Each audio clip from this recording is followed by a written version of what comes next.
Hello दोस्तों, good morning all of you.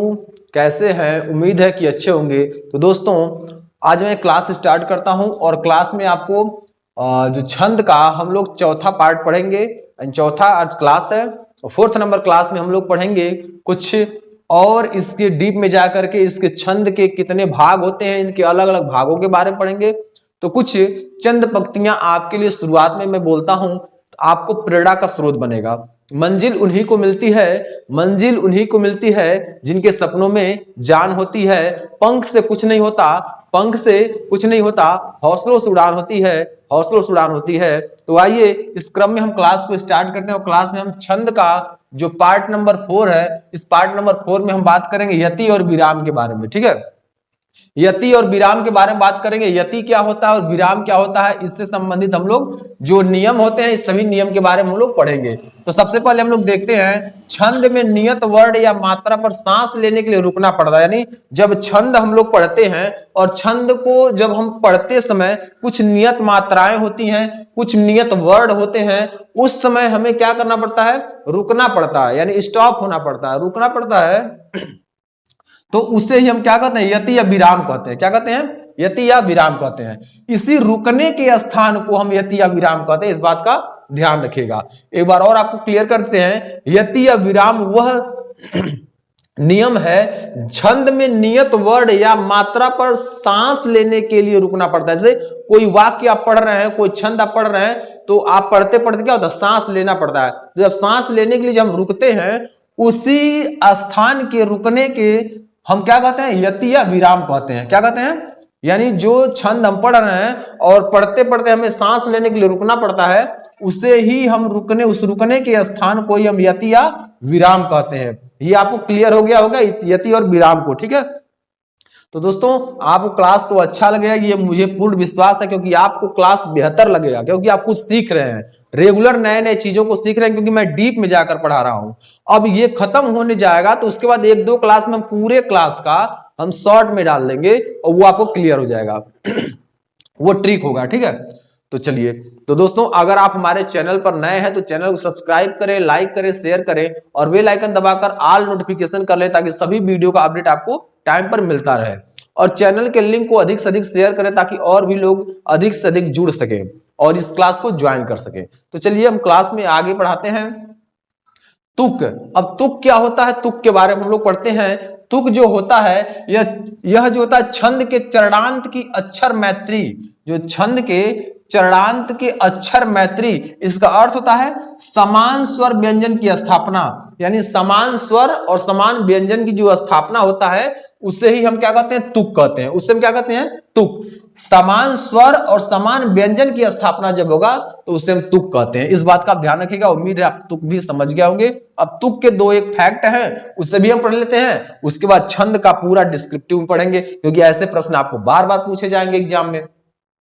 जिस छंद के अंत में तुक हो, जिस छंद के अंत में, मान लीजिए छंद हम लिख रहे हैं और ये अंत पॉइंट होता है, अंत में तुक हो, उसे तुकांत छंद कहते हैं। उसे क्या कहते हैं? तुकांत छंद कहते हैं। और जिसके अंत में तुक ना हो, जिसके अंत में तुक ना हो, उसे हम अतुकांत शब्द कहते हैं। मित्रों क्या कहते हैं? उसे अतुकांत शब्द कहते हैं। ये आपको समझ में आ गया होगा, क्योंकि हमने आपको एक एक लाइन, एक एक वर्ड को हम आपको डिस्क्राइब करके बता रहे हैं, तो आपको आसानी से समझ में आ रहा होगा। ठीक है, तो तुकांत किसे कहते हैं और अतुकांत किसे कहते हैं, ये भी आपको समझ में आ गया होगा। तुकांत वह होता है जिसके अंत में तुक हो, वह तुकांत कहलाता है, और जिस छंद के अंत में तुक ना हो वो अतुकांत कहलाता है। ये आपको क्लियर हो गया होगा। तो ये आपको तुकांत और अतुकांत क्लियर हो गया। चलिए अब हम लोग आगे बात करेंगे छंद के बारे में। ठीक है, छंद के पूरे हम लोग भाग के बारे में बात करेंगे। कौन कौन से भाग होते हैं, कितने प्रकार होते हैं, उसके भी कितने प्रकार होते हैं, इन सभी के बारे में बात करेंगे। तो इससे हम स्टार्ट करने से पहले आपसे एक निवेदन करना चाहते हैं। क्या करना चाहते हैं? निवेदन करना चाहते हैं कि अगर आपको अलग अलग कोर्सों की आवश्यकता हो, चाहे आपके मित्र को या फिर किसी को भी अलग अलग कोर्सों की आवश्यकता हो, एसएससी की, यूपीएसआई की यूपीपी की और एसएससी जीडी की, सीयूईटी की या किसी भी एंट्रेंस एग्जाम की, तो आप हमारे डिस्क्रिप्शन बॉक्स में जाइए, वहां पर आपका प्लेलिस्ट बना करके लिंक आपको दे दिया गया है। वो फुल कोर्स वहां अवेलेबल है, कंप्लीट कोर्स अवेलेबल है, तो वहां से आप जाकर के कंप्लीट कोर्स ज्वाइन कर सकते हैं। ठीक है दोस्तों, और वहां आपके सभी सोशल मीडिया प्लेटफॉर्म का लिंक दिया गया है, जिसमें आपको टेलीग्राम का दिया गया है, इंस्टाग्राम का दिया गया है, फेसबुक का दिया गया है। वहां से जा करके आप उसे ज्वाइन कर सकते हैं और वहां भी स्टडी मटेरियल प्रोवाइड किए जाते हैं। ठीक है दोस्तों, वहां भी आपको स्टडी मटेरियल प्रोवाइड किए जाते हैं, तो जरूर जाकर के वहां से उस लिंक को ज्वाइन कर ले। ठीक है, तो चलिए आगे और हम देखते हैं अब अलग अलग। तो इस अलग अलग भाग को हम पढ़ेंगे, तो इस अलग अलग भाग को पढ़ने से पहले हमने आपको बता दिया कि आप सोशल मीडिया प्लेटफॉर्म पर भी जा सकते हैं, वहां से पीडीएफ और क्विज वगैरह वहां कराया जाता है। ठीक है, और आप लिंक को अधिक से अधिक शेयर करें, यही रिक्वेस्ट आपसे है, क्योंकि आपको क्लास फ्री दिया जा रहा है, इसलिए लिंक को अधिक से अधिक शेयर करें।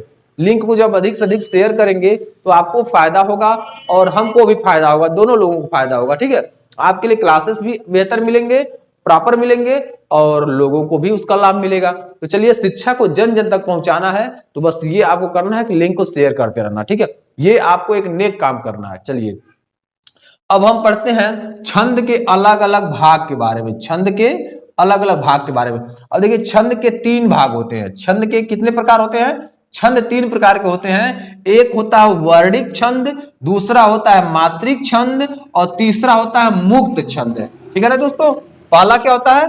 वर्णिक छंद, दूसरा होता है मात्रिक छंद और तीसरा होता है मुक्त छंद। ठीक है, तो इन तीनों के भी अलग अलग भाग होते हैं, इन तीनों के भी अलग अलग भाग होते हैं। तो इसमें सब लोग देखेंगे, सबसे पहले देखिए, वर्णिक छंद के 3 भाग होते हैं। एक सम मात्रिक छंद होता है, सॉरी सम होता है, दूसरा होता है अर्धसम होता है, तीसरा होता है विषम होता है। उसी प्रकार मात्रिक छंद के भी आपके सम होते हैं, अर्धसम होते हैं और विषम होते हैं। ठीक है ना, और मुक्त छंद का कोई भी भाग नहीं होता, मुक्त छंद का कोई भी भाग नहीं होता, ये स्वयं में मुक्त है, इसलिए इसका कोई भाग नहीं होता। ठीक है, अब देखिए यहां भी आप देखेंगे सम के भी भाग होते हैं, सम के भी भाग होते हैं। तो सम के होते हैं साधारण, क्या होते हैं? पहला साधारण, ये 26 वर्ड तक होते हैं, और जो दंडक दूसरा होता है दंडक, दंडक आपका 26 वर्ड से अधिक होता है। इस बात का ध्यान रखिएगा, केवल वर्णिक छंद का सम मात्रिक छंद के 2 भाग होते हैं, एक साधारण होता है, दूसरा दंडक। साधारण में 26 वर्ड तक होता है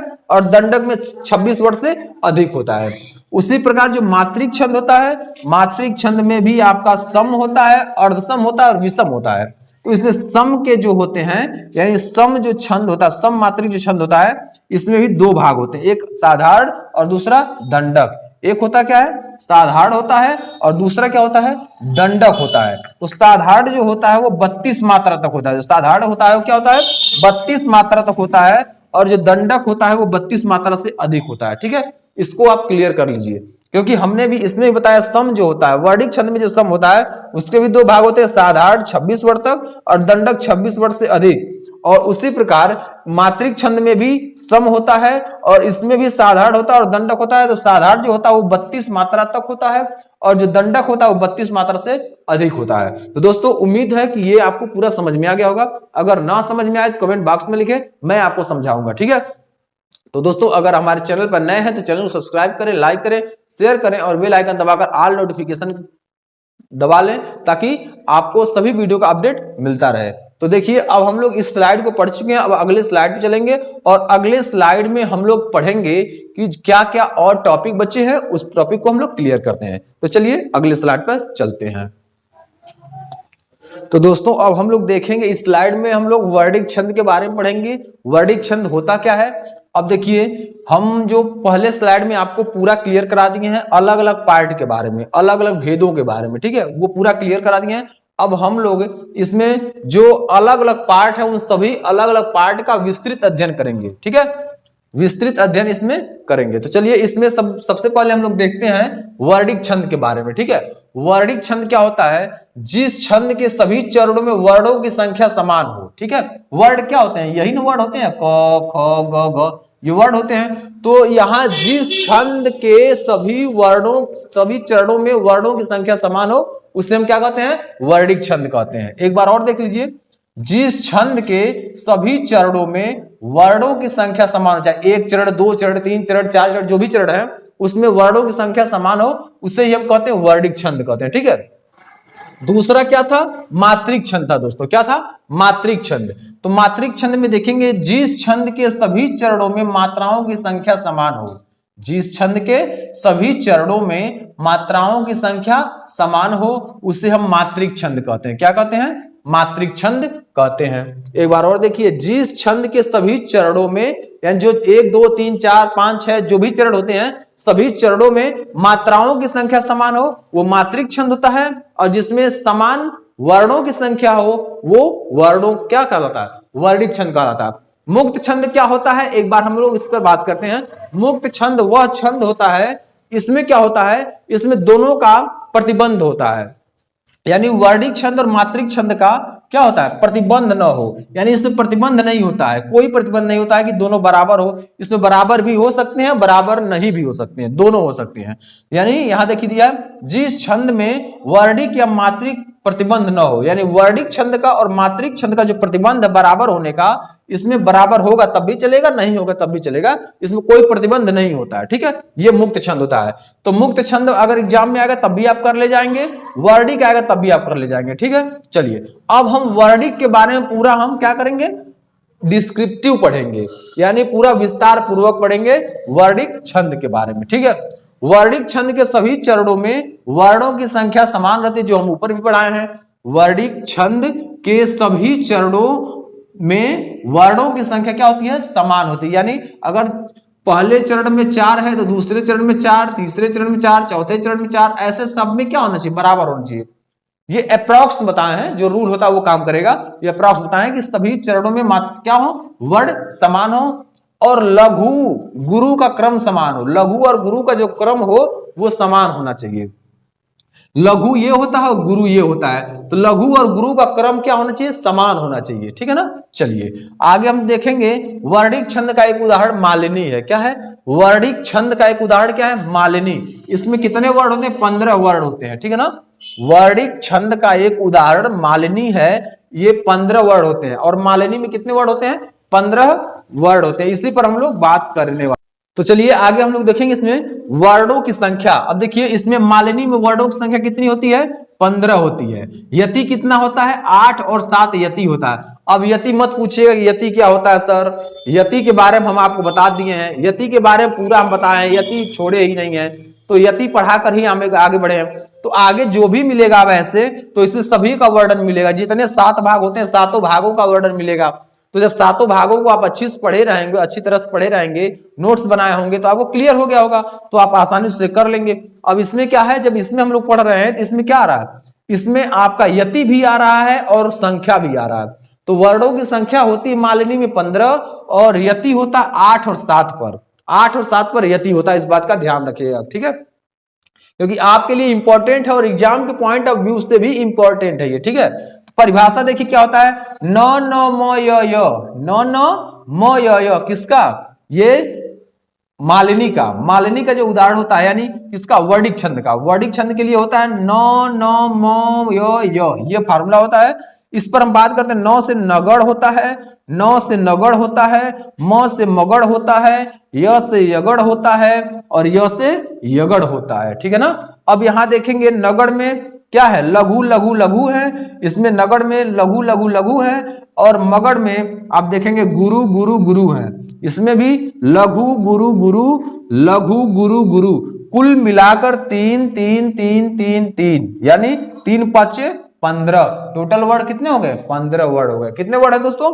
15 वर्ड है। इस बात का खासा ध्यान रखिएगा कि 15 वर्ड है, ये आपको क्लियर है। ठीक है ना।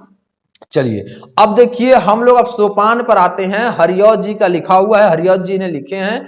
अब हम लोग पढ़ते हैं प्रथम चरण। प्रथम चरण में क्या कह रहा है? प्रिय पति वह मेरा प्राण प्यारा कहाँ है। यहां आपको किसी अर्थ से संबंधित नहीं है, इसलिए मैं कोई अर्थ नहीं बताऊंगा यहां। ठीक है, थोड़ा सा इंटरेस्टिंग बना सकते हैं एंजॉय करके। ठीक है ना, तो एंजॉय करके आप लोग क्लास ज्वाइन कर सकते हैं और फुली एंजॉय होता है क्लास में, ताकि आपको बोरियत महसूस ना हो। क्या सफलता पाएगा, क्या सफलता पाएगा जो रहता निर्भर गैरों पर, क्या सफलता पाएगा जो रहता निर्भर गैरों पर। मंजिल तो उसके कदमों में है, मंजिल तो उसके कदमों में है, जो चलता अपने पैरों पर, जो चलता अपने पैरों पर। तो स्वयं पर विश्वास करना सीखिए, स्वयं के लेवल को मजबूत कीजिए, एजुकेशन लेवल को मजबूत कीजिए, ताकि आप किसी भी एग्जाम में बैठे किसी के सहारा ना लेना पड़े। चलिए तो आगे हम लोग देखते हैं। प्रथम चरण में है प्रिय पति, प्रिय पति वह मेरा प्राण प्यारा कहाँ है। द्वितीय चरण है दुख जलनिधि डूबी का सहारा कहाँ है। प्रथम चरण प्रिय पति वह मेरा प्राण प्यारा कहाँ है। द्वितीय चरण दुख जलनिधि डूबी का सहारा कहाँ है। और तृतीय चरण लख मुख जिसका मैं आज लौ जी सकी हूं। तृतीय चरण लख मुख जिसका मैं आज लौ जी सकी हूं। चतुर्थ चरण वह हृदय हमारा नैन तारा कहाँ है। वह हृदय हमारा नैन तारा कहाँ है। इसे लिखे हैं हरियौध जी ने लिखे हैं। और इस पर हम लोग जब इसके फार्मूले पे बात करते हैं तो कितने फार्मूले हैं, कैसे इसे निकालेंगे, यहां हम आपको बताते हैं। एक बार और इस पंक्ति को पढ़ लेते हैं। प्रिय पति वह मेरा प्राण प्यारा कहाँ है। प्रिय पति वह मेरा प्राण प्यारा कहाँ है। दुख जल निधि डूबी का सहारा कहाँ है। दुख जल निधि डूबी का सहारा कहाँ है। लख मुख जिसका मैं आज लौ सकी हूं। वह हृदय नैन तारा कहाँ है। वह हृदय नैन तारा कहाँ है। देखिए कितनी अच्छी पंक्तियां हैं। अब पंक्तियों का भाव हम आगे जब हम अलंकार पढ़ाएंगे, रस पढ़ाएंगे, तब बताएंगे, क्योंकि इसमें हम आपको जो छंद है उस छंद को पढ़ा रहे हैं। अब देखिए इसमें हम सबसे पहले प्रथम चरण का हम लोग निकालते हैं। तो इसमें मिलेगा आपको क्या, प्रिय प्रिय पति वह मेरा प्राण प्यारा कहाँ है। अब देखिए इस पहले पंक्ति का ही हम लोग निकाल रहे हैं। तो इसमें देखिए प्रिय अलग हो गया, तो सभी वर्डों को ऊपर लिख दिया गया। टोटल वर्ड कितने हैं, 15, यानी टोटल वर्ड कितने हैं, वर्ड टोटल कितने हैं दोस्तों, 15 वर्ड है। कितने हैं, 15 वर्ड है। इस बात का ध्यान रखिएगा, 15 वर्ड है। अब प्रिय प तो नगड़, नगड़ में क्या होता है, एक एक एक, तो यह नगड़ हो गया आपका। और उसके बाद ती वह भी नगड़ है, नगड़ में एक एक एक, तो छोटी का मात्रा जब रहता तब भी लघु ही होता है, लघु और लघु हो गया।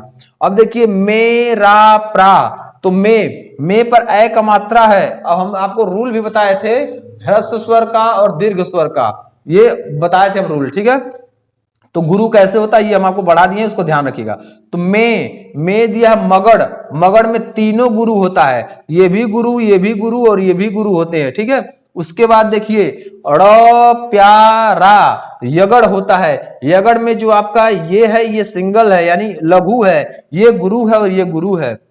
कहाँ है, तो कहां, अब देखिए क आपका क्या है, यगड़, यानी इसमें सिंगल है, ये लघु है, ये गुरु है और ये गुरु है। उम्मीद है कि ये आपको पूरा समझ में आएगा लघु और गुरु के बारे में। ये फार्मूला आप याद कर लेंगे तो ये सारा चीज आसान बन जाएगा। इसी फार्मूले पे सब कुछ लगना है, ठीक है ना। तो उम्मीद है कि आपको यह क्लास बहुत रोचक लगा होगा, इंटरेस्टिंग लगा होगा, ठीक है ना। तो इंटरेस्टिंग लगा होगा क्योंकि उम्मीद है कुछ ऐसे शब्द होते हैं जो आपको समझाना पड़ता है तभी समझा आपको समझ में भी आता है। कुछ ऐसे रहते हैं जो आप खुद पढ़ के भी समझ सकते हैं। तो दोस्तों आपको यह क्लास कैसा लगा, अगर अच्छा लगा हो तो कमेंट करके और लाइक करके जरूर हमको प्रतिक्रिया दें, ताकि मुझे पता चले कि आप सही वे में आप पढ़ाई कर रहे हैं और वीडियो को वॉच कर रहे हैं कंप्लीट। और पूरी जानकारी के लिए वीडियो कंप्लीट देखें, आधा अधूरा ज्ञान ना रखें।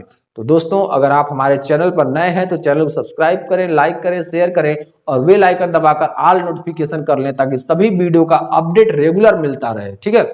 और डिस्क्रिप्शन बॉक्स में सभी कोर्स का प्लेलिस्ट बना करके दे दिया गया है, आप जा करके वहां से ज्वाइन कर सकते हैं, अलग अलग कोर्स का आप ज्वाइन कर सकते हैं। और डिस्क्रिप्शन बॉक्स में ही सभी सोशल मीडिया प्लेटफॉर्म का भी लिंक दिया गया है, जैसे टेलीग्राम का, इंस्टाग्राम का और फेसबुक का, वहां से भी जाकर फॉलो कर सकते हैं, ज्वाइन कर सकते हैं, ताकि आपको सभी प्रकार के स्टडी मटेरियल वहां भी प्राप्त होते रहें।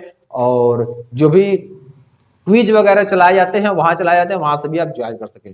तो आज मैं क्लास को यही एंड करता हूं, अगला क्लास में अगले दिन लूंगा। तो आज क्लास यानी पार्ट 4 का जो क्लास था हमने आपको पूरा समझा दिया और वो भी विस्तार पूर्वक समझाया। एक क्लास और बचा है, इस क्लास में हम खत्म कर देंगे छंद को। छंद अब बचेगा ही नहीं, क्योंकि छंद का अब क्या होने वाला है, एंड होने वाला है, समाप्ति होने वाली है खत्म होने वाला है, ठीक है ना, क्योंकि ऐसा वीडियो आपको और किसी चैनल पर मिलेगा नहीं, जैसे एकदम लाइन बाय स्टेप पढ़ा रहा हूं। तो दोस्तों आज मैं यही क्लास एंड करता हूं। जय हिंद, जय भारत।